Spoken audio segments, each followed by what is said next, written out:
Welcome back. आज हम बात कर रहे हैं कि सुनने की जो एक सलाहियत अल्लाह ताला ने दी है उसकी हिफाजत कैसे करनी है और उससे जुड़े हुए कौन से ऐसे मसाइल हैं जिसमें हम नहीं सुन पाते और उसका इलाज क्या है।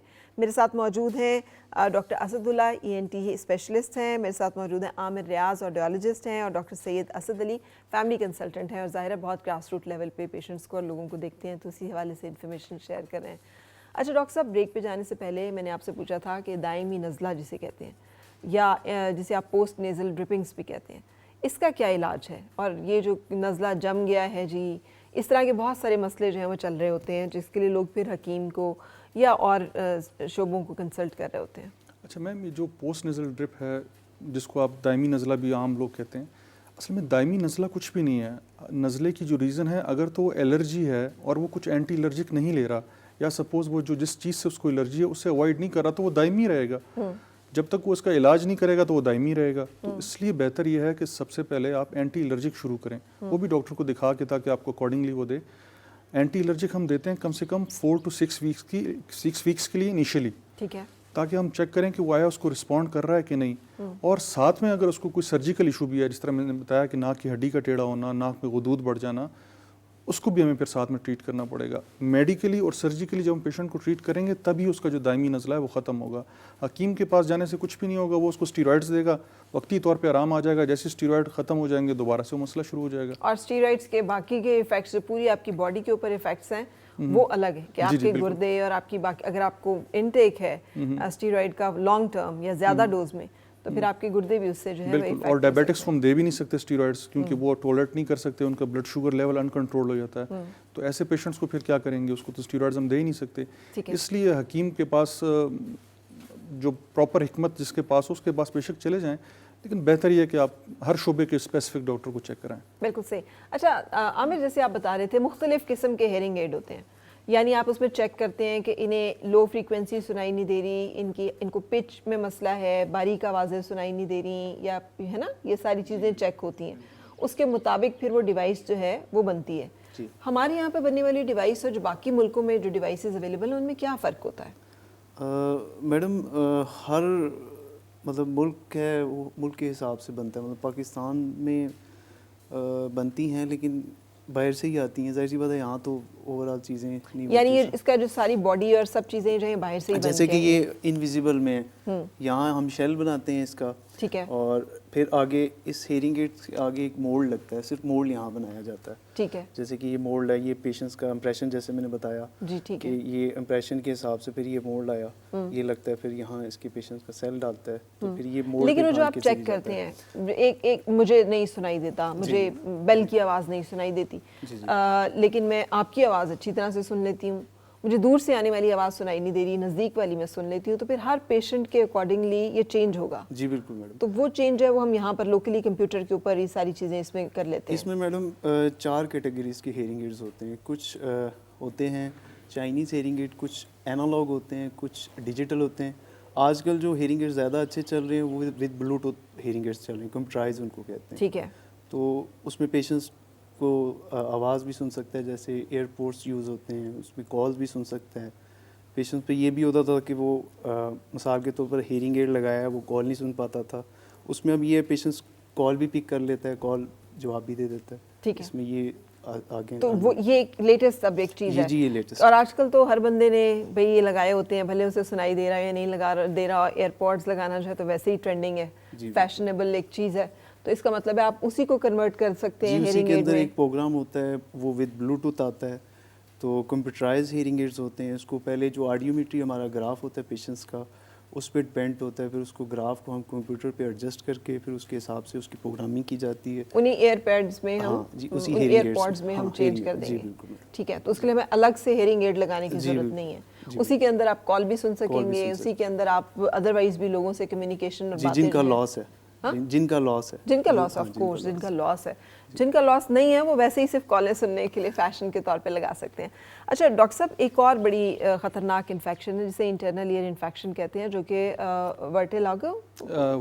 वर्टाइगो का फिर सबब बनती है, जिसमें कि बहुत ज़्यादा چکر آتے ہیں اور بندہ جو آپ سمجھ میں نہیں آ رہی ہوتی کہ چکر آپ کو آنے کا آپ کے کان سے کیا تعلق ہے، اس کے بارے میں بتائیے گا کہ جن لوگوں کو پھر اس طرح کا مسئلہ ہو جائے وہ انہیں کیا کرنا چاہیے؟ میم یہ بڑا آپ کا امپورٹنٹ کوشچن ہے. جو ورٹیگو کے پیشنٹس ہوتے ہیں جن کو چکر آتے ہیں وہ اکثر کبھی ایک ڈاکٹر کے پاس جا رہے ہوتے ہیں, کبھی نیورو سرجن کے پاس جا رہے ہیں, کبھی میڈیکل اسپیشلسٹ کے پاس جا رہے ہیں. ان کو سمجھ نہیں آ رہی ہوتی کہ ہم نے جانا کس کے پاس ہے.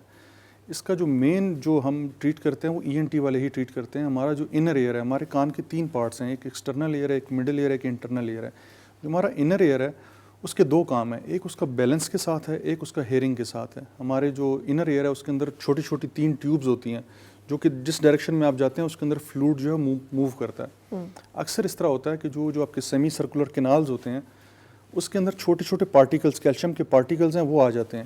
تو جب وہ آ جاتے ہیں تو اس کی اور یہ کیلشیم کے پارٹیکلز آنے کی وجہ کیا ہوتی ہے؟ کیا یہ ڈائٹری کوئی چیز ہے؟ کیا اس کا ڈپریشن سے کوئی اسٹریس سے کوئی تعلق ہے؟ کیا انجری ہے کوئی؟ یہ کیوں ہو جاتا ہے؟ میم اس کا انجری سے بھی تعلق ہے. اگر اس کو کوئی نوائز ٹراما ہو رہا ہے, ایسے پیشنٹ ہمارے پاس آتے ہیں جو نوائز ٹراما کے بعد بہت تیز لاؤڈ میوزک سن لیا, سپوز کوئی بم بلاسٹ کی آواز سن لی یا گن شاٹ کی آواز سن لی, اس سے بھی انجری ہو سکتی ہے. اس کے علاوہ ان کو اگر بار بار ریپیٹڈلی ایئر انفیکشن ہو رہا ہے تو انیشیلی انفیکشن تو ایکسٹرنل ایئر میں ہوتا ہے, پھر وہ مڈل ایئر میں جاتا ہے, تو آہستہ آہستہ وہ انر ایئر میں بھی چلنا شروع ہو جاتا ہے. ٹھیک ہے. جب انر ایئر انفیکشن ہونا شروع ہو جائے گا تو وہ اس کو یہ ورٹیگو دوبارہ سے ہونا شروع ہو جائے گا. اور inner ear infection isolated infection نہیں ہے کہ جی ایکسٹرنل ایئر میں انفیکشن نہیں ہے اور مڈل ایئر میں نہیں ہے اور ڈائریکٹ جا کے اس کو انر ایئر میں ہو گیا, ایسا نہیں ہوتا. اس طرح کے جو پیشنٹ ہوتے ہیں وہ موسٹلی کرونک ایئر پیشنٹس ہی ہوتے ہیں, جو پہلے شروع میں ان کا پردہ پھٹتا ہے, پھر کان کی جو ہڈیاں ہیں وہ گلنا شروع ہو جاتی ہیں, پھر جا کے جو نیکسٹ اسٹیپ ہے اس میں وہ یہ چکر آنا شروع ہو جاتا ہے کیونکہ انر ایئر میں انفیکشن ہونا شروع ہو جاتا ہے. اسی طرح جو دائمی جس کو نزلہ زکام ہوتا ہے ان کو بھی مسئلہ بار بار ہوتا ہے, ان کے بھی انر ایئر میں انفلیمیشن ہو جاتی ہے. اور ایک ہے جس کو پوزیشنل ورٹیگو کہتے ہیں, جو ایک بینائن سی کنڈیشن ہے اور اس کی کوئی ریزن ان نون سی ریزنز ہیں. اس میں یہ ہوتا ہے کہ پیشنٹ جب کسی خاص پوزیشن میں جاتا ہے, مثال طور پہ کروٹ بدلتا ہے یا سجدے میں جاتا ہے یا رکوع میں جاتا ہے, تو اس کو تب چکر آنا شروع ہو جاتے ہیں. تو ایسے پیشنٹ کے لیے پھر ہم مختلف قسم کی میڈیسنز بھی ہیں اور مختلف ایکسرسائزز ہیں وہ ہم کراتے ہیں, تو اس کو ریلیف مل جاتا ہے. میڈیسن کیا پرماننٹ ہے, اس کی مستقل لینی پڑتی ہے؟ کچھ عرصے استعمال کچھ عرصہ استعمال کرنی پڑتی ہیں. پہلے ہم اس کو ایک پراپر ڈوز دیتے ہیں, پھر آہستہ آہستہ اس کو ڈوز کو ٹیپر آف کرتے رہتے ہیں, تو وہ بڑا اچھا رسپونڈ کرتے ہیں. لیکن جو ایکیوٹ کنڈیشن میں ہوتے ہیں, جو کہے کہ مجھے 1 گھنٹے سے ہو رہا ہے, 2 گھنٹے سے ہو رہا ہے, وہ موسٹلی میڈیسن سے ٹریٹ نہیں ہوتا. وہ پھر ہم اس کی خاص ایکسرسائز ہوتی ہے جس کو ایپلی مینیور کہتے ہیں, وہ ہم کرتے ہیں, تو اس سے پیشنٹ کو فوری ریلیف مل جاتا ہے. ٹھیک ہے. کیا ہمیں اس ایکسرسائز کا تھوڑا سا ڈیمونسٹریشن یہاں پہ مل سکتا ہے کہ ہمیں اندازہ ہو کہ وہ ایکسرسائز کیسے کی جاتی ہے؟ جو یوزلی ہم ایکسرسائزز ہم نے ایک دفعہ ڈیمونسٹریٹ کی تھیں اور آپ کو یاد ہوگا ڈاکٹر بلال کے ساتھ, تو ہم نے آپ کو بتایا تھا کہ انٹرنل ایئرس کے لیے بھی جو نیک کی ڈفرینٹ روٹیشنز اور نیک کی ڈفرینٹ ایکسرسائزز تھیں, کیا یہ ان کے علاوہ کوئی ایکسرسائز ہے؟ یہ تھوڑی سی کمپلیکیٹڈ ایکسرسائز ہے, اور یہ جب تک وہ پیشنٹ آپ کے سامنے نہ ہو تو اس ایکسرسائز کو آپ سمجھا نہیں سکتے. اس کی پوزیشننگ بنانی پڑتی ہے. جون سے ایئر مثال پر لیفٹ ایئر میں اگر اس کو پرابلم ہے تو اس کی ایکسرسائز ڈفرینٹ ہے, رائٹ ایئر میں پرابلم ہے تو ایکسرسائز ڈفرینٹ ہے. یہ عامر کو مسئلہ ہے لیفٹ ایئر میں, میم اس کے لیے آپ کو وہ چاہیے ہوتا ہے, لٹانا ہوتا ہے, اس کو اسٹیچر چاہیے ہوتا ہے. اچھا, یہ ایکسرسائزز لیٹ کے ہوں گے؟ جی لیٹ کی ہوتی ہے. اور کسی بھی ای این ٹی اسپیشلسٹ کے پاس جائیں تو وہ یہ ایکسرسائزز آپ کو ڈیمونسٹریٹ کر کے اور آپ کو بتائے گا کہ آپ نے ایکسرسائز. کوئی بھی کوالیفائڈ ای این ٹی اسپیشلسٹ ہو اس کے پاس آپ جائیں تو وہ آپ کو پراپرلی وہ ایکسرسائز اپنی او پی ڈی کلینک میں کر کے وہ آپ کو فوری ریلیف ملے گا اس سے آپ. جی, کیونکہ یہ بعض اوقات ہم سمجھتے ہیں کہ میڈیسن ہی ہر چیز کا حل ہے, لیکن یہ کچھ ایسی چیزیں ہیں جو کہ واقعی میجیکل ہیں اور فوری طور پہ آپ کو ریلیف بھی ملتا ہے, اور اگر آپ ان کو کرتے رہیں تواتر کے ساتھ تو آپ کو ہیلپ بھی ملتی ہے کہ آپ کا یہ مسئلہ جو ہے وہ پھر دوبارہ نہیں ہوتا. خاص طور پہ پوزیشنل ورٹیگو جیسے ڈاکٹر صاحب کہہ رہے ہیں, تو اس میں پھر بہت زیادہ ہیلپ ملتی ہے. اور بوڑھے لوگوں کو زیادہ یا زیادہ عمر میں یہ مسئلہ جو ہے زیادہ ہونا شروع ہو جاتا ہے. زیادہ عمر میں زیادہ ہوتا ہے, لیکن جوان بھی آ رہے ہیں آج. جوان بھی آ رہے ہیں, ان میں کیا مسئلہ ہے جوانوں میں زیادہ ہونے کا؟ ایک دم سے جوانوں میں زیادہ ہونے کا ایک تو جو نوائز ایکسپوجر ہے, یہ ہے ہی جوانوں کا مسئلہ. بہت زیادہ ہیڈ فونز یوز کرنا, ایئر بڈز یوز کرنا, لاؤڈ میوزک سننا, تو ایسے لوگ جو ہیں زیادہ تر یہ جوانوں کی کیٹیگری میں آتے ہیں جو اس طرح زیادہ یوز کرتے ہیں, تو ان کا مین ریزن یہ ہوتا ہے. بالکل صحیح. اچھا جی, وائنڈ اپ کی طرف میں جا رہی ہوں. ڈاکٹر صاحب کیا کہنا چاہیں گے اس ٹاپک کو وائنڈ اپ کرتے ہوئے؟ دیکھیے جی, سب سے امپورٹنٹ چیز ہے health education and preventive measures. جی, جو اتنی باتیں کی ہیں, اگر ہماری پبلک پیشنٹس لوگ اگر اپنے کان کی پروٹیکشن کریں گے, ہائیجین کا خیال رکھیں گے, تو بہت ساری جو انفیکشس ڈیزیز بتائی ہیں ڈاکٹر صاحب نے کافی اوور کم کیا جا سکتا ہے. فار ایگزامپل, اور خاص طور پر اویئرنیس یہ ہوتی ہے کہ آپ کو اسیس کیسے کرنا ہے کہ ڈاکٹر کے پاس جانا ہے, کوالیفائڈ ڈاکٹر یا ای این ٹی اسپیشلسٹ کے پاس. اگر آپ کو ایئر میں بہت زیادہ درد ہے, کوئی ایئر ڈسچارج ہے, سویلنگ ہو رہی ہے, آپ کو سننے میں پرابلم ہو رہی ہے, تو آپ کا کام ہے کہ آپ सेल्फ मेडिकेशन ना करें, क्वैक्स के पास ना जाएं, पौड़ी पुल पे जाके अपने कान की सफाई ना कराएं, अपने क्वालिफाइड डॉक्टर्स या ENT स्पेशलिस्ट के पास जाएं, वो आपको गाइड करेंगे। इसी तरह आप अपने लाइफस्टाइल को चेंज करें। जो लोग बहुत ज़्यादा स्मोकिंग करते हैं उनकी भी इन्फेक्शंस होती हैं। जैसे भी डॉक्टर साहब ने कहा है कि जो बैलेंस डाइट है, जो रिच हो विटामिन्स और मिनरल्स, वो यूज़ करनी चाहिए, एक्सरसाइज करनी चाहिए, तो आपकी जो ब्लड सर्कुलेशन है वो बेहतर हो। और जब ये सर्कुलेशन अच्छी होती है तो जो एज के साथ जो हियरिंग लॉस है उसको मिनिमाइज किया जा सकता है। बिल्कुल सही। डॉक्टर साहब आप क्या कहेंगे इस in the closing, in conclusion? Doctor Asadullah.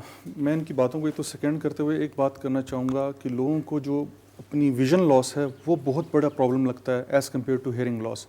हालांकि अगर देखा जाए तो विजन लॉस जो है वो पर्सन का एक इंडिविजुअल प्रॉब्लम है कि उसको नज़र नहीं आ रहा, लेकिन अगर एक बंदा सुन ही नहीं रहा तो एक मसला तो उसका हो गया कि सुन नहीं रहा, एक उसके जो सराउंडिंग है उनको भी प्रॉब्लम हो रही है, वो बार बार बात रिपीट कर रहे हैं, तो वो एक बेसिकली जो नहीं सुनता वो अपना मसला भी है और सराउंडिंग के लोगों का मसला भी है। और इससे बड़ा मसला ये है कि बाज़ औक़ात बुज़ुर्ग इस बारे में मतलब बताते नहीं हैं, या शर्माते हैं, या हिचकिचाते हैं, या उन्हें खुद नहीं पता चलता, वो जा रहे हैं रोड पे, गाड़ी उन्हें हॉर्न दे रही है, उन्हें सुनाई नहीं देगा, उन्हें पता ही नहीं चलेगा कि कोई ख़तरा है, या वो अपने इर्द गिर्द के माहौल से उस तरह बाखबर नहीं रह सकेंगे। तो ये एक बहुत बड़ा सिक्योरिटी कंसर्न भी हो सकता है, उनकी सेफ्टी कंसर्न भी हो सकता है। आमिर, आप क्या कहेंगे?